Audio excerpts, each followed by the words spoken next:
Welcome into the Wiltfong Whiparound with Steve Wiltfong. We are live from Nashville, Tennessee. Today is Thursday, January 30th. I'm your host, Josh Newberg, and we got the best insider in the business here with us today. No, not me. I'm talking about Steve. And we got a lot of ground to cover. So before we get into it, you guys do me a favor and hit that subscribe button to the On3 Recruits channel. All right, let's bring in Steve Wiltfong. And Steve, we're about to turn the page on 2025. We are less than a week away from signing day. And just looking at the quarterback position, 5 out of the top 6 quarterbacks in the On3 industry flipped their commitment. So how did quarterback flips kind of shape this 2025 recruiting cycle? Well, Josh, it was as wild a cycle as I remember, particularly at the quarterback position. And obviously we're in a new era, right? These players have NIL opportunities that are also impacting these college decisions. And with that, there's been a lot of change. And obviously Bryce Underwood, Keelan Russell, Husan Longstreet, Julian Lewis, Deuce Knight. We already had a quarterback go in the portal and land elsewhere, and Jaron Key, Sagapolitelli. So it was a wild quarterback dominoes recruiting cycle here in 2026. Man, just looking back on it, I mean, you had Bryce Underwood committed for over 300 days to LSU, then he flips. Julian Lewis, he was the first commitment in that USC class, but then USC goes out and they say, okay, well, we'll just take the number 1 player in the state of California and flip Husan Longstreet from A&M.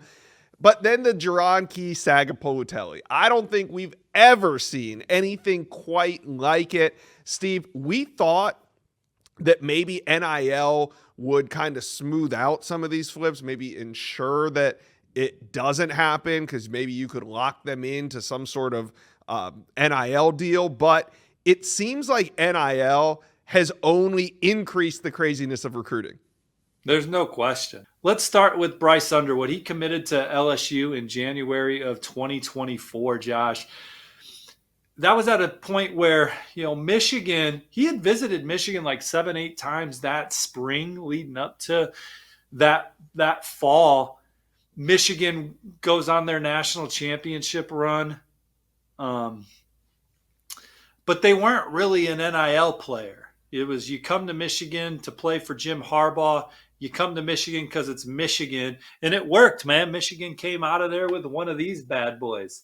But in the new era of recruiting, when you're recruiting the number 1 player in the country and all the opportunities that they have that comes with that, you got to be at the table in an NIL standpoint. And LSU was, and some of those other programs were. He had a great relationship with LSU, loved the atmosphere, the culture, the vibe anytime they visited LSU. And LSU had a healthy NIL vision for Bryce Underwood, and he was in the fold. But Michigan, things started to change. Look, where he trained locally, there was a lot of Michigan ties that certainly were keeping Michigan warm. Michigan lost their game in October to Illinois, 21-7 on October 19th. And I was told that's when things really started to pick up between Michigan and Bryce Underwood. Started talking to Sharon Moore, then offensive coordinator Kirk Campbell more. NIL conversations started to become real in that one. And obviously Michigan went above and beyond any other offer that anybody had. Guaranteed money for Bryce Underwood, other bells and whistles. Then he goes up and visited Michigan several times for practices, got a feel for what it would be like if he wore a winged helmet at Michigan. So certainly got comfortable with the trajectory and vision of the program with him under center, staying local. And all of that came together. Again, I think the NIL opportunity at Michigan that they put there guaranteed those bells and whistles, and then the opportunity on the field, it all came together, and he flipped to Michigan, and then that set off another wave of dominoes, obviously. Yeah, and let's move over to another recruitment, the Keelan Russell recruitment, right? He was the top quarterback in the state of Texas, and he wasn't committed to the powerhouse Texas schools. He committed early to SMU, but I think not early on, but about midway through this cycle, the writing was on the wall. Keelan Russell was going to flip, but why do you think it was to Alabama? Well, first of all, it's Nick Saban retired, right? So the new staff had to go out there and find who they liked, and they scattered across the country, went and saw several arms in the spring.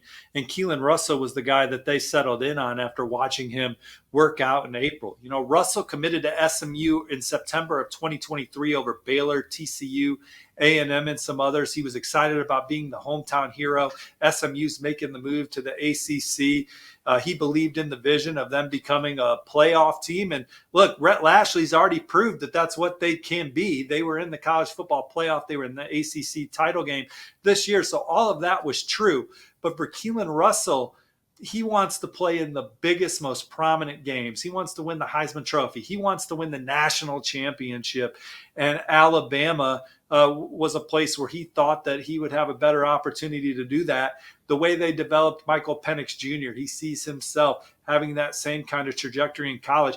I think Keelan Russell took less NIL to go to Alabama than what opportunity was presented to him to stay closer to home. So it was a little bit of the opposite recruitment of Bryce Underwood. Now, the local program did not offer 10 times more NIL opportunity like they did in the Bryce Underwood sweepstakes, but Keelan Russell had some opportunities later in the season, you know, Colorado, LSU, some programs that tried to circle back on him. And I think there was some flirtation on both sides, but he never really wavered on his commitment to Alabama. He is locked in with the Crimson Tide, and he sees an opportunity to come in and compete right away with Austin Mack and Ty Simpson and those other guys on the depth chart, get some game experience as a true freshman, if not even win the job, and go from there. But it was the stage at Alabama. You know, there's going to be a lot about NIL, and that's going to be even more so as we continue with the 2026 recruiting class, and these guys start to recognize their value and where they can fit in,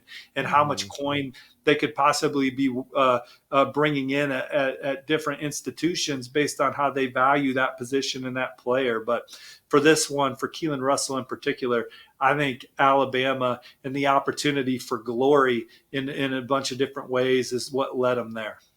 All right. Now, I want to talk about one more quarterback before we end this segment, and that's Julian Lewis. He was the first commitment for USC in that 2025 class, and he was the only commitment for a while. But, Steve, I got the feeling that maybe Julian Lewis never truly bought into USC. How do you see it? How did Coach Prime flip him? Well, I do think, obviously, USC and Lincoln Riley were Julian Lewis's leader early. I mean, he committed to them in August of 2023. And at that point, I mean, Julian Lewis emerged as a recruit when he was in the 8th grade. Yeah. Dan Mullen in Florida was first to offer him. He had made visits from coast to coast, been to a lot of camps. He camped at Florida State when he was very young. So, look, by the time he made his decision in August of 2023, even though at that point he was a 2026 recruit that had not reclassified, he had already gone through a full process. And at that point, Lincoln Riley, the #1 draft picks, the Heisman trophies, the excitement around USC football and him coming out west, they were the leader, and he committed to the Trojans. But this is an impossible process to just ignore. I mean, these coaches will continue to reach out to you, continue to visit you at your school, continue to have dialogue with you. And if you're not ready to shut that off, you're still in. And right. For Julian Lewis and his camp, they never turned it off, even though they were committed to USC. Continue to maintain relationships with all these other programs, continue to take visits. And that included return visits to USC. And I think for a while, Lincoln Riley and USC, they were patient with it. I mean, the way he recruits quarterbacks, he'll offer 1 or 2. Those are your guys. And typically he lands one of those guys and remains loyal. And so they didn't let Bryce Underwood visit USC. They knew that they were ultimately going to get Julian Lewis. That was their guy. So they honed in on him. But as the process continued, it was like, all right, we could lose this dude. So they started recruiting Hussan Longstreet going into his senior season. Hussan Longstreet was committed to A&M, and that was a tricky situation because his brother was also a preferred walk-on at A&M. So he rides it out with the Aggies, but never turns it off with USC. You know, USC brings Julian Lewis out for a game. he's committed. But look, we're also recruiting Husan Longstreet now. Like, so they tried a couple different times to get some traction with Husan. Husan takes some visits to USC just to sit down with Lincoln Riley and get on the board and talk about what it would look like as a USC student athlete. The NIL conversations are being had. He visits USC for the win over Nebraska. That's in November. Now it's like, all right, there's only 2 weeks left in the season. My older brother's not really hung out to dry anymore as an Aggie walk-on.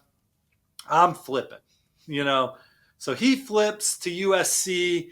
And at that point, Lincoln Riley then calls Julian Lewis and says, look, we are moving on in a different direction at quarterback. Meanwhile, through all of that, Julian Lewis, he had at times, Georgia was a school that was in the mix. Alabama at one time was a school that was in the mix. But the real serious ones, you had Auburn, Indiana, and then obviously Colorado, also in the mix there. He took visits to Colorado last year, spring ball, summer, and then returned for a visit in their win over Cincinnati. Had the great relationship with the Indiana coaching staff and Coach Sinceri. So who knows if he would have stuck anyway. There were times where it looked like USC was going to always weather the storm. Then there were times where it just looked like they were going to be SOL, but they were able to get moved on to Husan Longstreet and land the number 3 quarterback in the class per the new On3 player rankings. And then Julian Lewis was able to quickly pivot to Colorado. He was in Colorado's class very quickly after USC had just said, look, it's over. And so he jumps in with Colorado. And it's Colorado's offense, the lightning or the microscope on Colorado's program, the opportunities to thrive there on and off the field from an NIL standpoint, and just the popularity of the program. Seeing Colorado's offense, seeing Shedeur Sanders be in the mix for all the major awards in college football. Again, that stage.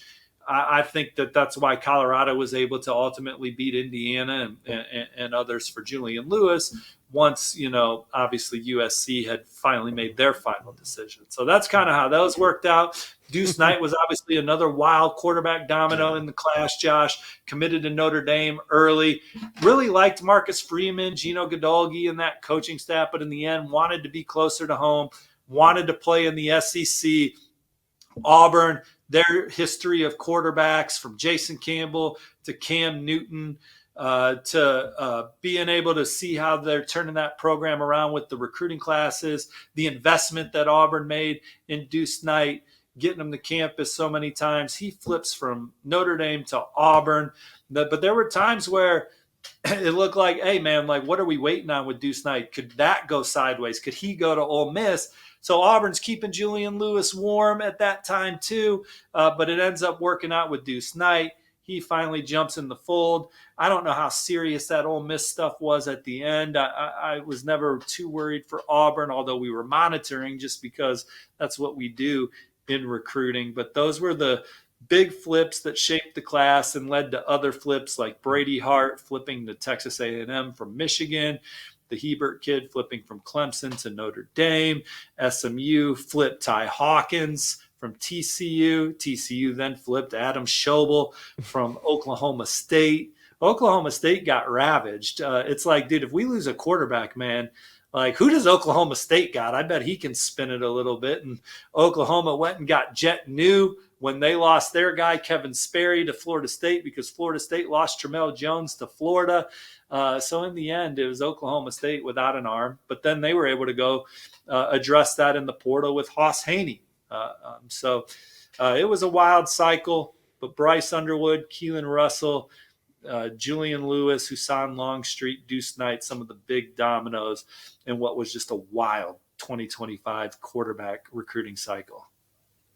All right, let's talk some Junior Day. Let's head out west. Let's talk a little USC Junior Day. Lincoln Riley and his staff are gearing up for a big 2026, 2027 also recruiting event. Steve, what are you expecting this weekend?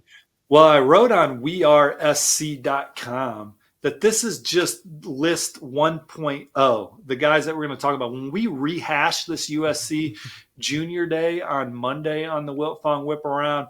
It's going to be even more star-studded. But the names that we have out there right now, the Trojans have the number 2 recruiting class in the country, and they are going to have some of their elite in-state targets on campus. On 300 running back Deshaun Rideau is back. He was just at Oregon this past weekend. My on 3 RPM is on USC. UCLA's involved, Oregon, but the Trojans are in a good spot there. Samodi Katoanga is a touted top 100 edge rusher.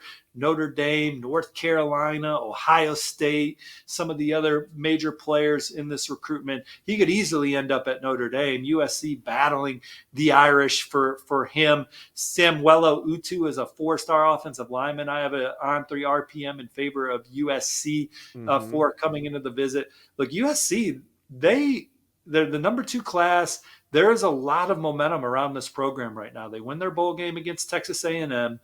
Lincoln Wright, we talk a lot about Dan Lanning and the way that he builds meaningful relationships with top targets. And certainly there's a lot of resources around Oregon. I think there's a lot of resources around USC to help them land elite recruiting classes. Yeah. And I think it starts with Coach Riley. He's very people like him. He does a good job of being involved with their top targets. He's approachable, spends a lot of time with the recruits in his office when they're on campus. And look, man, outside of like Kirby Smart and Dabo Sweeney, he's one of the most accomplished coaches in college football, from the Heisman trophies, the draft picks, the college football playoff appearances. He's got a lot of background to stand on. And so there's a lot of excitement around USC that they're going to take a big jump this year, this season. And I think it's really could resonate on the trail as they track for a top 5 class. They're going to try and flip Georgia receiver commit Vance Spafford. He's on campus for Mission Viejo this weekend. Trent Mosley is an on 300 receiver. Them in Notre Dame, I view them as the top 2. Caden Dixon Wyatt was also at Oregon last weekend, at USC this weekend. Reclassified tight end Mark Bowman from 2027 to 2026. He's visiting Oregon this weekend. They're battling a lot of SEC programs for him. On 300 tight ends, Israel Briggs, Caleb Tafua are visiting this weekend. Then on the defensive side, you got the number 3 corner in the country, Devon Benjamin, the number 3 linebacker in the land, Talanoa Illy, and then 4-star linebacker Anthony Davis from Georgia, also coming out this weekend. And Josh, it's a big weekend on the offensive line. Tucker Smith, Vlad Diakonov, and Cannon Smith are high on USC's board. They're in the forefront of all their recruitments. A bunch of the commits are going to be back this weekend, from Xavier Griffin, RJ Simmons, Brandon Lockhart. They're going to be on campus. Defensive lineman Damad Lewis is an in-state recruit USC recently offered. He is blowing up nationally. He is becoming a top target for Eric Henderson, USC and company. But a lot of offered guys on campus this weekend. A lot of the state's best coming to USC. They have the number 2 class in the land. We're going to be talking a lot about USC this cycle. And if they have a big season, they are going to maybe be the USC of old on the trail, and they'll be a fun follow all the way through. All right, let's talk a little LSU recruiting, as the Tigers currently sit with the number 5 ranked class in 2026. And this weekend, there's going to be a bunch of top prospects in the Bayou. Steve, LSU Junior Day this weekend. What are you hearing? Well, let's start with some of the 5-stars that are expected. You got the number 1 safety in the country, Blaine Bradford. He is coming back to campus, a local player out of Baton Rouge Catholic. His brother Jacob inked with LSU in the 2025 cycle. My on 3 RPM is on LSU for Blaine Bradford right now. But this is LSU's got their hands full. He was at Oregon last weekend for an eye-opening visit. Yeah. Ohio State and Notre Dame are 2 others he's high on, and he's been to Alabama and loves the Tide too. My picks on LSU, I still feel ultimately LSU gets it done, but they can't take anything for granted in this age of recruiting, and they are recruiting against some powerhouse programs. Same with Lamar Brown, the number 1 ranked interior offensive lineman in the country per the On3 industry. He's visiting this weekend. He's another local recruit from University Lab that's been to LSU's many, many times. I like where the Tigers stand, but you can't ignore the fact that he's been to A&M like 8 times, and he is, in fact, on the record naming the Aggies his leader. It's just a matter of, do we believe that's how it will shake out? That's why my pick is still on LSU, but I certainly could see him picking the Aggies. He's locked in an official visit to Alabama for the summer. They're in it. So, again, similar to Blaine Bradford, Lamar Brown, You like LSU, but certainly you can't take it for granted. Darius McKinley is an on-3 industry 4-star defensive lineman that I love LSU's chances for. His brother, Dominic McKinley, is was a true freshman at LSU this past year.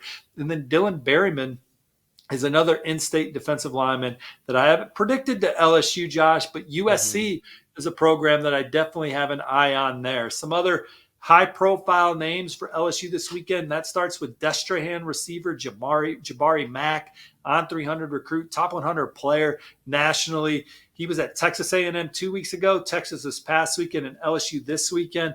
Typically, LSU will get who they want out of Destrehan, but those two Texas programs cannot be ignored.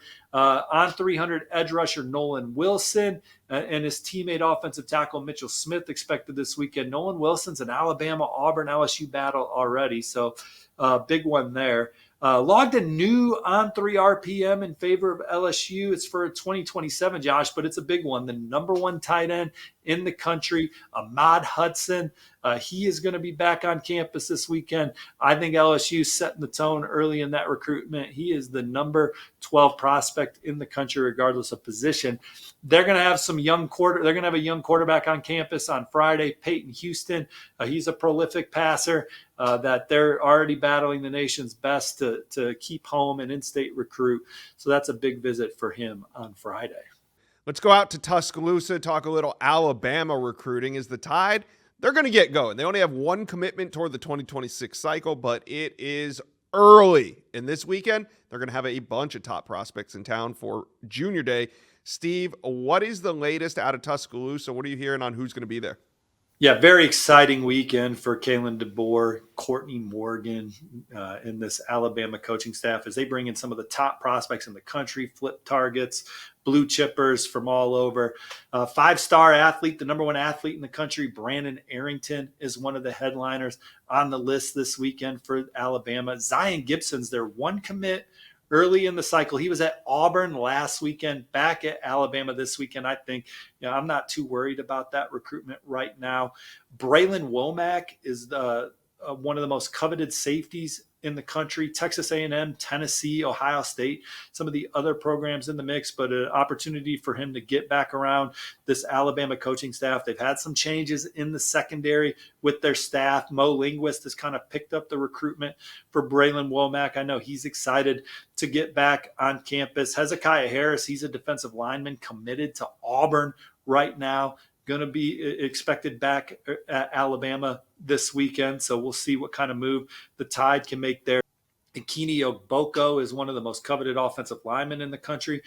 5-star receiver Tristan Keys. He is a prominent visitor for Alabama this weekend. Co-offensive coordinator, receivers coach Jamarcus Shepard recently had a great in-home visit with Tristan Keys. There's been a lot of buzz around Tennessee, Texas A&M, Ole Miss, Auburn for Tristan Keys, but Alabama is a program that cannot be slept on in that recruitment. Sedarian Morgan is the number 3 receiver in the country. There's been a lot of Auburn smoke around Sedarian Morgan, but he's going to be at Alabama this weekend. 5-star edge rusher Anthony Tank Jones is a prominent visitor, in-state recruit. Alabama is a program that I think is setting the bar in that recruitment, but Auburn, Oregon, some of the others that he is definitely high on. Isaiah Williams is a top 100 linebacker from the Sunshine State that I think he is extremely excited about Alabama at this point in his process. Would not be surprised if he ultimately ended up in the Crimson Tide class. And Caden Hall is a top 100 recruit from Milton, Florida, another guy that I think Alabama is one of the early favorites for. All right, let's talk a little Nebraska recruiting as the Cornhuskers, they have 3 early commitments, but Matt Rule and his staff, they're looking to add more. And this weekend, they're going to have an opportunity because, Steve, it sounds like they're going to have some top targets in Lincoln.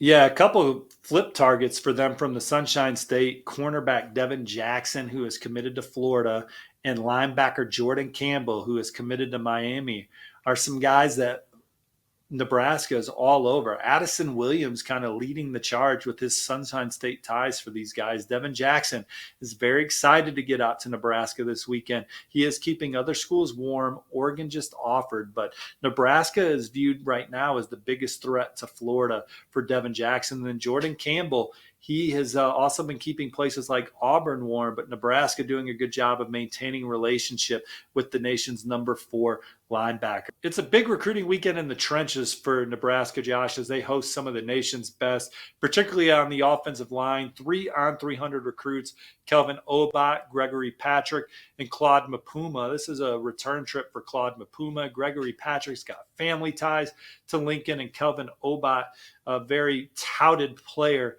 at the point of attack from the state of Idaho that Nebraska is one of the early front runners for. Those 3 guys will be on campus, as will on 300 defensive end Mikhail Blade from the Chicagoland. Matt Rule was recently out to visit him at his school. He is now returning the favor. Offensive tackle Rex Waterman has an early offer from Nebraska.